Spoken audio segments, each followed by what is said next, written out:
Muy buenas, mis queridos amigos, ¿cómo estáis? Espero que vaya muy bien por ahí. Pues aquí estamos intentando mantener arriba el videoblog, con un poquito menos de frecuencia estos días por el volumen de trabajo que provoca el programa de televisión. La intención es seguir subiendo entradas como siempre, más o menos elaboradas, y en este caso quería hablar de un tema que es así un poco abstracto y que va a ser una intervención sin apoyo de imagen, pero bueno, a ver si soy capaz de explicarme bien. A la hora de valorar un automóvil o de conducirlo, muchas veces se nos ocurren las cosas más evidentes, pero hay asuntos que son muy importantes, más allá de la estética del coche, o que cumpla con lo que necesitamos, a los que no le damos la importancia que tienen, ¿no? Así a bote pronto se me ocurren dos cosas. Por ejemplo, los asientos, para mí son el gran olvidado, ¿no?, a la hora de probar un coche y de comprarlo. Para mí son importantísimos, seguramente también porque paso muchas horas al volante, ¿no? Cuantas más horas, más importantes los asientos, obviamente, pero teniendo en cuenta que se supone que un automóvil va a estar contigo muchos años y que es el lugar donde te colocas para conducir, pues es lo más importante, ¿no? Es como si vas a una oficina y no tienes un asiento en condiciones. Bueno, los asientos está claro, cosas como la iluminación, y hay elementos que son invisibles y sobre los que reparamos muy poco, ¿no? Y en concreto quería hablar de los amortiguadores, relacionándolo con dos coches que he tenido ocasión de probar recientemente, o tres. Si os fijáis, este coche que tengo ahora es un automóvil súper exclusivo. Yo creo que llevo un coche más exclusivo que automóviles que hay por ahí de 120.000 o más euros, porque estoy conduciendo un Mondeo, pero es el Mondeo híbrido, que ya es una rareza, y además es la versión Viñale, la versión con el acabado especial, como sabréis, de mucho más lujo, lo que sería pues el equivalente en Citroën ADS o bueno, a los acabados de lujo de otras marcas, ¿no? Es un coche, bueno, el Mondeo es un coche estupendo, siempre lo ha sido, y la última generación no iba a ser menos, ¿no? Y tiene un confort y una calidad de rodadura impresionante. Y justamente de eso os quería hablar, porque ese elemento al que me refiero, que muchas veces pasa desapercibido, son los amortiguadores, ¿no? Y resulta que en los últimos tiempos vengo de subirme a un C4 Cactus. A continuación me he subido a un Peugeot 508, bueno, me he subido a más coches, ¿no? Y ahora este Mondeo. Los amortiguadores, precisamente por ser un elemento oculto y además ser un elemento de no solo de confort, sino sobre todo de seguridad en el coche, que se va desgastando progresivamente, normalmente, salvo cuando hay una avería, pues ocurre que no nos acordamos mucho de ellos. Y además, como es un elemento de los más caros que hay a la hora de sustituir en un vehículo, porque sustituir 4 amortiguadores vale un dinero, sobre todo si los compras de una mínima calidad, pues la mayoría de la gente, sobre todo con los tiempos de la crisis, ha pasado de los amortiguadores. No es una cosa que se cambie mucho, ¿no? Y lo cierto es que os cuento todo esto porque hablando con gente que sabe mucho de conducción, no sabéis hasta qué punto los amortiguadores son importantes a la hora de tener una percepción del comportamiento dinámico de un coche, más allá del diseño de las suspensiones, de las geometrías. Por supuesto eso influye, pero cómo va el coche y lo que te transmite en curva, y sobre todo el grado de confort en relación a la estabilidad, el amortiguador es el elemento más importante de todos, y pocas veces lo tenemos en cuenta. Es curioso, reflexionando sobre esto y avanzando un poco en la reflexión, que antaño, cuando yo empecé a probar coches, era muy difícil encontrar automóviles que tuvieran conjuntamente un gran nivel de estabilidad y que tuvieran un alto grado de confort. Normalmente, si un coche se aguantaba mucho, iba muy bien en curva, era a costa de sacrificar confort, y viceversa. Hay coches, o ha habido coches, que son muy confortables, pero que transmitían muy poco al volante, ¿no? Al margen de lo que es la estabilidad, quizá había que diferenciarlo, porque, por ejemplo, un Citroën C5 o un Toyota Avensis son coches que transmiten muy poco al volante y que te aíslan mucho, y que no son coches poco estables. Lo que pasa es que tienen una dirección muy poco informativa y cuesta cogerles confianza, digamos, para conducir a ciertos ritmos. Aparte que las reacciones no son las más rápidas, quizás son un poco torpes, pero no hay que confundir torpeza con estabilidad. Bueno, la cuestión es que estos principios antagónicos, que son que un coche vaya bien en curva y en carretera, que se deje sentir, que tenga control, que redondee, que tenga una dirección directa o que transmita información al menos, y que además sea un coche confortable, era una cosa un poco antitética, y cada vez te das cuenta con el paso de los años que te encuentras más coches que tienen esta característica, ¿no? Es decir, que los coches cada vez, digamos, no sé si decir que van mejor, que posiblemente sí, sino que cada vez el estándar, la media, está más alta. Cada vez hay más coches en el mercado que cumplen esos dos valores, ¿no? Transmitir unas buenas sensaciones al volante y que además sean coches cómodos o muy cómodos.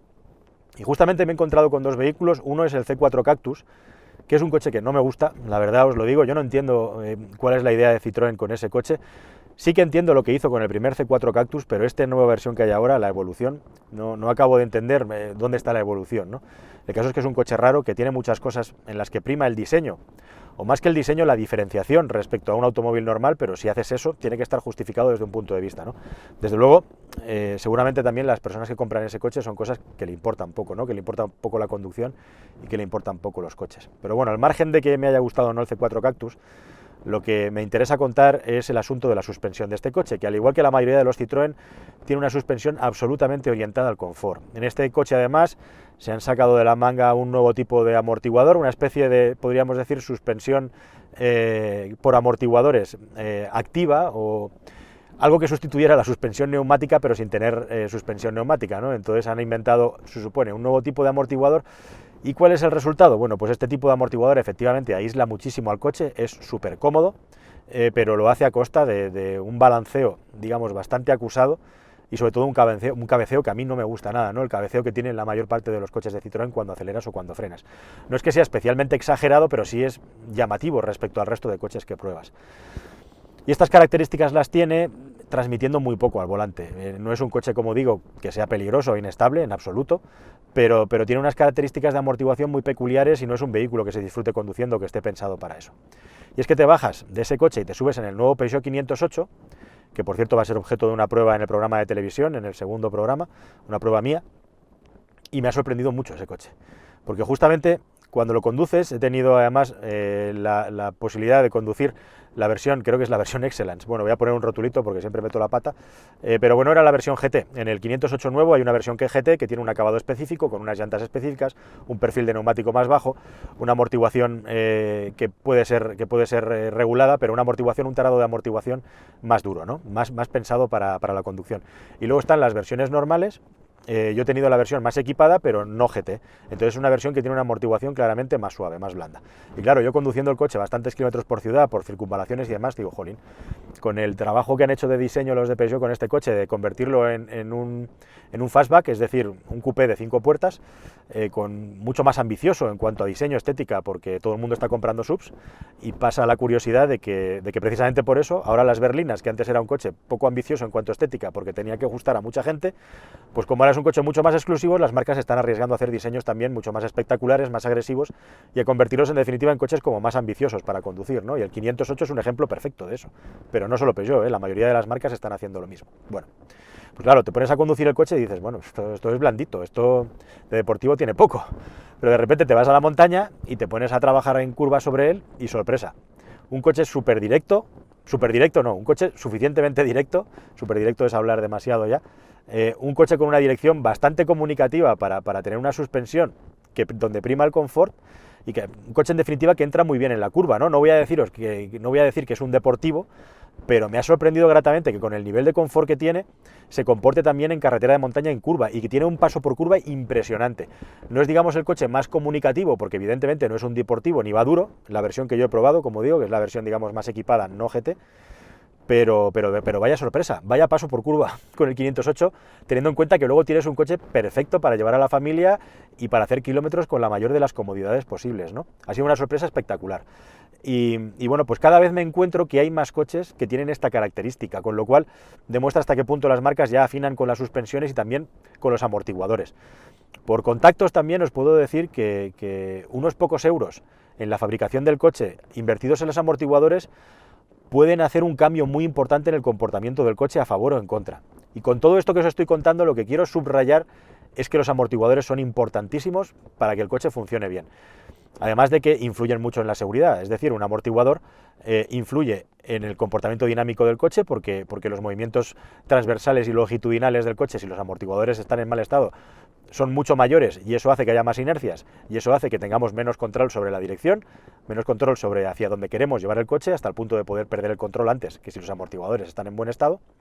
Y por otra parte también influyen mucho en la frenada, ¿no? Porque el hecho de que la carrocería se balancee más de la cuenta, primero de todo en curva hace que los neumáticos se deformen y tengan que soportar carga que en principio debería de soportar el amortiguador. Y en segundo lugar, el mal estado de los amortiguadores también provoca que los neumáticos tengan sobrecarga y hagan que se recalienten, que frenen menos y que en definitiva las oscilaciones de la carrocería vayan en contra de una buena frenada, hasta el punto de poder marcar la diferencia entre tener un accidente o no. ¿Qué pasa? Si tú vas a hacer una encuesta, que esto se ha hecho, esto es real, los amortiguadores, si le preguntas a cualquier persona que pasa por la calle, más de la mitad de las personas no saben ni siquiera cuál es el número de amortiguadores que tiene un coche, que evidentemente son 4. salvo que te compres un clase G para un jeque árabe o un Porsche 959, ¿no? En definitiva, el amortiguador es un gran desconocido y claro, además, es un poco como los neumáticos. En los neumáticos hay un poco más de información, pero ¿cuáles son los amortiguadores buenos? No hay tantas marcas que fabrican amortiguadores y cada marca tiene su propia tecnología, su propio sistema y suspensiones variables. Hay amortiguadores monotubo, hay amortiguadores bitubo, hay amortiguadores de gas.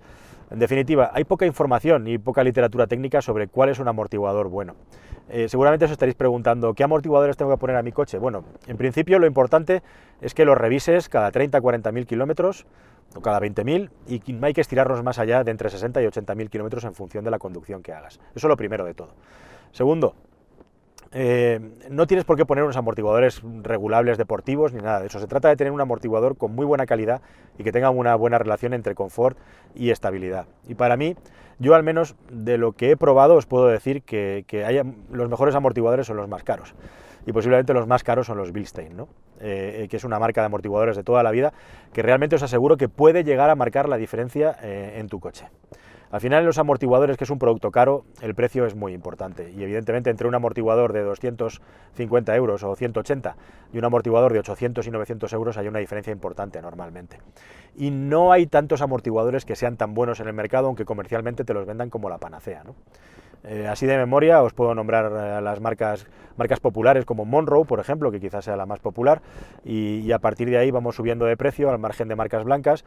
Pues tenemos Sachboge, tenemos Gabriel, tenemos Callava, todas ellas marcas que fabrican para primer equipo, y por supuesto tenemos las premium, ¿no? Y las deportivas. Realmente no es tan fácil recomendar unos amortiguadores, pero yo sí que os recomendaría encarecidamente que si os preocupa la conducción y la seguridad y queréis llevar el coche de la mejor manera posible, pongáis los mejores amortiguadores posibles en función de vuestro bolsillo, porque es que incluso se puede llegar a mejorar un coche de serie sin tener que ir con unos amortiguadores de carreras ni con la suspensión bajada. No estoy diciendo nada de eso, simplemente poner unos muy buenos amortiguadores en tu coche, y si no puedes, por lo menos cámbialos cada 60-70.000, máximo 80.000 kilómetros, porque tu coche lo agradecerá, y si puede ser, cámbialos 4, o al menos cámbialos por pareja normalmente, ¿no?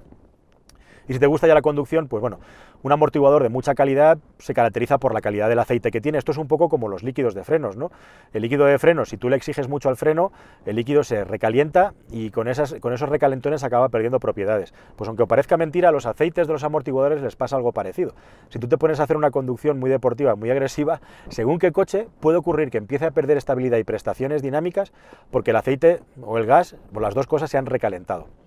En definitiva, os podría seguir hablando aquí un montón de amortiguadores, es un tema que me apasiona, pero espero que estas pinceladas os hagan al menos reflexionar un poco sobre la importancia de este componente, que ya os digo que sé, porque me lo explican los que los fabrican y lo venden, que tienen auténticas dificultades. Por cierto, un último dato, me cuentan que en los últimos años se están reduciendo los cambios de amortiguador, más incluso que en la crisis, y eso tiene una explicación, ¿no? Que es que parece ser que como el mercado se está revitalizando y se venden más coches, pues al haber más coches nuevos no hace falta hacer tanto cambio de amortiguador, mientras que antiguamente era la inversa, ¿no? Mucho coche viejo, el cambio de amortiguador era más necesario. Sea como fuere, unos amortiguadores, por muy tranquilo que conduzcas, llevarlos más allá de los 80.000 kilómetros es una barbaridad, y si puede ser antes, muchísimo mejor. Y si te puedes rascar el bolsillo porque te interesa la conducción, pues muchísimo mejor. Evidentemente no todo el mundo puede, y no voy a decir aquí que haya que poner todo el mundo ahora amortiguadores Bilstein, a mí no me pagan los de Bilstein por decirlo, pero pon el mejor amortiguador que puedas pagar, y al menos pon unos nuevos, que seguramente no irá de más. Pero también lo que me gustaría, y con esto termino, es poderos informar un poco mejor, porque a mí me ha ocurrido, y no te quiero que te ocurra a ti, de poner unos amortiguadores nuevos que me han vendido como muy buenos, y a los 2 meses notar que el coche iba igual de mal que antes de cambiarlos, ¿no? Eso también me pasa, y ha pasado. Así que bueno, pues a ver si estamos un poquito más atentos y algún día podemos hacer una comparativa de amortiguadores, porque evidentemente yo no me puedo poner aquí a hablar alegremente sin haberlos probado antes a fondo.